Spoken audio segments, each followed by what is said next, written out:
পয়লা শ্রাবণ। খোকন, আজ তোর জন্মদিন। তুই যখন জন্মেছিলি আমরা তখন যাদবপুরের নতুন গড়ে ওঠা কলোনির টালির ঘরে। তোর স্কুল মাস্টার বাবার সেই হ্যারিকেনের আলো জ্বালা ঘর আনন্দ আর খুশিতে ঝলমল হয়ে উঠেছিল তুই আসার পর। তোর নাম রেখেছিলাম সুকল্যাণ। মানুষটার মনটা ছিল একেবারে শিশুর মতো, অভাবে অনটনে বেঁচে থাকার নানা দুর্বিপাকেও ভেঙে পড়তেন না কখনো। সকলের ভালো চাইতেন, মন থেকে বলতেন, দেখো একদিন এই দেশের মানুষ ঠিক মুক্তি পাবে, অশিক্ষা থেকে, দারিদ্র্য থেকে, শোষণ থেকে মুক্তি। আজ পয়লা শ্রাবণ। খোকন, আজ তোর জন্মদিন। তোর মনে আছে আমাদের ভাঙা ঘরের মেঝেতে বাক্স থেকে বার করা মেজমাসের হাতের তৈরি আসনটা পেতে দিতাম, সামনে রাখতাম ঠাকুরের আসনের টুকখানা। তুই বাবু হয়ে বসতিস চুপটি করে, আমরা একে একে তোকে ধান দুব্য দিয়ে আশীর্বাদ করতাম। তোর বাবা বলতেন, বড় হও, মানুষ হও।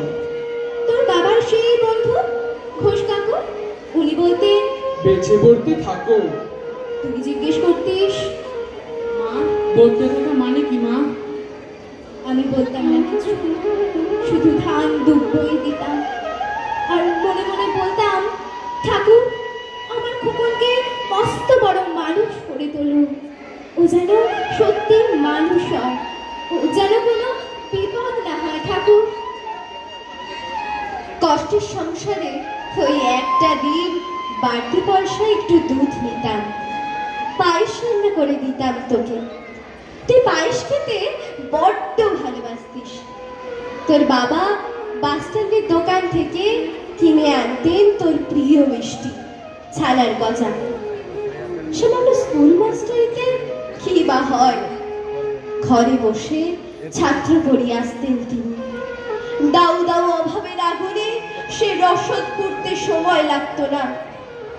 তোর বাবার জামা সেলাই করতাম আর বলতাম, সামনের মাসে দুটো জামা বানিয়ে দিও। উনি বলতেন, খোকন বড় হচ্ছে, ভাবছি সামনের মাস থেকে আজকের বাড়তি দুধ নেব। দুধে শক্তি বাড়ে, বুদ্ধি বাড়ে। শক্তি আর বুদ্ধি না হলে তোমার খোকন মস্ত বড় মানুষ হবে কি করে? ভাবছি আরো দুটো টিউশনি নেব। ছাত্র পড়িয়ে পড়িয়ে মানুষটা দিনের শেষে একেবারে ক্লান্ত হয়ে যেতেন। রাতের অন্ধকারে তখন উঠোনের ধার ঘেঁষে জোনাকির ব্যস্ততা আর ঘরে তোর পড়া মুখস্থ করার একটানা সুর আমাদের কলোনির ভাঙা ঘরটাকে একেবারে জীবন্ত করে তুলত। তখন উনি মাঝে মাঝে বলতেন, তোমার শরীরটা দিন দিন বড় ভেঙে পড়ছে, খাওয়া দাওয়া একটু করো। শাড়িটাও তো দেখছি বেশ ছিঁড়েছে। কালই আমি ফেরার পথে একটা শাড়ি নিয়ে আসবো, ধারেই আনবো। আমি বলতাম, সামনে খোকনের উঁচু ক্লাস, কত বই ওর কিনতে হবে, কত খরচ। উনি দীর্ঘশ্বাস ফেলে চুপ করে যেতেন। জোনাকিরা অদৃশ্য আলোর আলপনা আঁকত উঠোনের আগাছাড়ে ছবি। আবহ সঙ্গীতের মতো তুই বসে পড়া মুখস্থ করতিস, ইতিহাস, ভূগোল, গ্রামার। ঈশ্বর আমাদের নিরাশ করেননি। তুই কত বড় হলি, সব পরীক্ষায় কত ভালো ফল হলো তোর।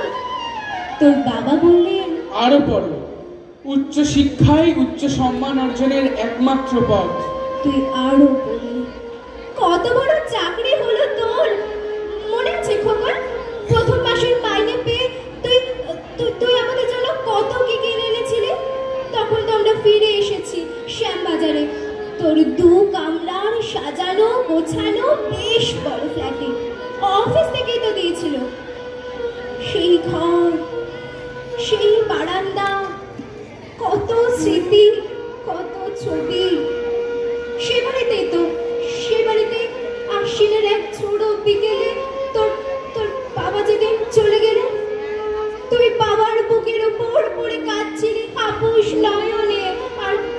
সদ্য স্বামীহারা আমি সেদিন তোর অসহায় মুখ দেখে আরো ভেঙে পড়েছিলাম। তোকে বুকে টেনে নিয়েছিলাম, ছোটবেলার মতো করে বলেছিলাম, কাঁদিস না খোকন, আমি তো আছি। আজ পয়লা শ্রাবণ, কলকাতা থেকে আরো দূরে মফস্বলের এক বৃদ্ধাশ্রমে আমি একেবারে একা খোকন। তোকে বড্ড দেখতে ইচ্ছে করছে, তোকে, বৌমাকে আর ছোট্ট মিনুকে। তোরা নিশ্চয়ই এখন সেই সল্টলেকের মার্বেল বসানো ঝকঝকে ফ্ল্যাটে। তোর বাড়িতে নিশ্চয়ই আজ খুব বড় পার্টি হচ্ছে, তাই না রে খবর? অনেক লোকজন, হইচই, খাওয়া দাওয়া, খুব ভালো, খুব ভালো। আমার মনে পড়ছে যাদবপুরের ভাঙা ঘরে রাত্রে তুই আমার পাশে শুয়ে মাঝে মাঝে হঠাৎ করে ভয় পেয়ে জড়িয়ে ধরতিস আমাকে।